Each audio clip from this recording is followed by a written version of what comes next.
You're chatting with Girls Who Chase. I'm Chris Kreidler, and I have been storm chasing since 1997. I'm Alethea, and I have been storm chasing since 2018.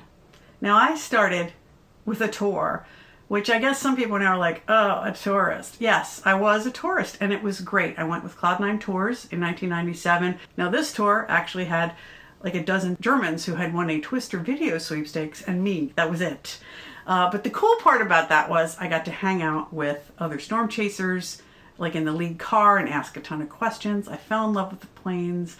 We only saw one crappy tornado from a distance, but it didn't matter. I love the supercells, and I was totally hooked. I read Chris's storm chasing books, and we write together in coffee shops sometimes. And so at one point, Chris was talking about storm chasing, and I'm sure politely sideways mentioned something about it being so cool to be out there or whatever, and must have made a half-hearted invitation, which I kicked the door in after and put a giant Post-it on my calendar and canceled all my conventions because I was going to do this and have this experience.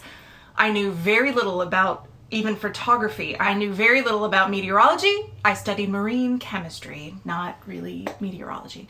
So I was completely ignorant and just wanted the experience, and I wanted to soak it all up, and boy, I did. But man, that first year, even though the storms may not have been great, according to some chasers, I was hooked. I was absolutely hooked. And I loved everything about it. The sky, the people, the chasers, the community, just the photography, the sitting for marathon hours, which as a writer, you kind of do anyway. We're very good at that. Although one of my rules when storm chasing is if you see a good picture, stop and take the picture.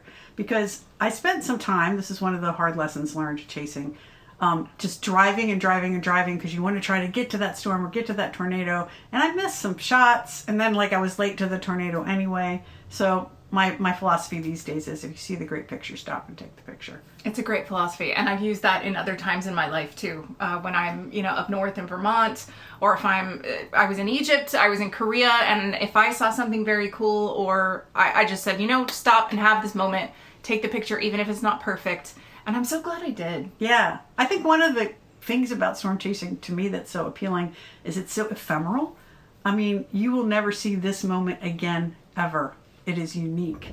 That's really appealing to me, trying to capture that moment. So obviously I'm approaching chasing as a photographer.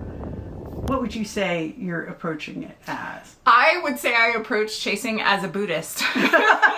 Because there is nothing I have ever experienced that is more living in the moment than storm chasing. You have to be focused. It is unsafe if you are not completely focused on everything going around you and having that situational awareness, which even professional chasers lose in the heat of the chase sometimes. That is very necessary. So yeah, it is a certain kind of a meditation and a very philosophical living in the moment and just letting things come and literally going where the wind takes you. Yeah, I was just going to say that. That is perfect because that is one of the greatest appeals for me. We're just following the weather. We're hoping for the best in South Texas once again. What I would tell anybody really that comes from my background in pop culture is that all of that training you have done with conventions, like Dragon Con especially, is totally going to serve you very well. The long hours, the not eating, skipping dinner, so every time you do get protein or any sort of food, it needs to actually be quality food and not garbage. Gotta love being in the car. But yeah, also with conventions, you have to not use the restroom for a very long time, and you sort of train your body to do that while also managing to stay hydrated somehow.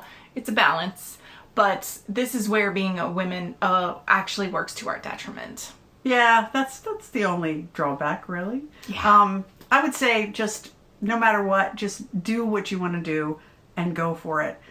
It's great if you can go with another chaser because that's you learn on the job essentially, and you learn a lot just from being in the field. Of course, there's tons online. You can read great books about chasing. You can also see a lot of YouTube videos, and I don't just mean the woohoo in the tornado video, but there are a lot of educational videos out there. There's some people putting out some really interesting scientific analyses on YouTube, so you can check those out. There's just a ton you can learn. And don't worry about it. Like if somebody says to you, you know, it's dangerous, you shouldn't go. I mean, obviously use your common sense, but Be absolutely go. I'm so glad that I went when I did, and I kept going. There were some years I chased by myself, or I chased with different friends, chased with a couple amazing women, and now chasing with Alethea, and she's awesome. So it's a wonderful experience, and I hope you get to experience it too.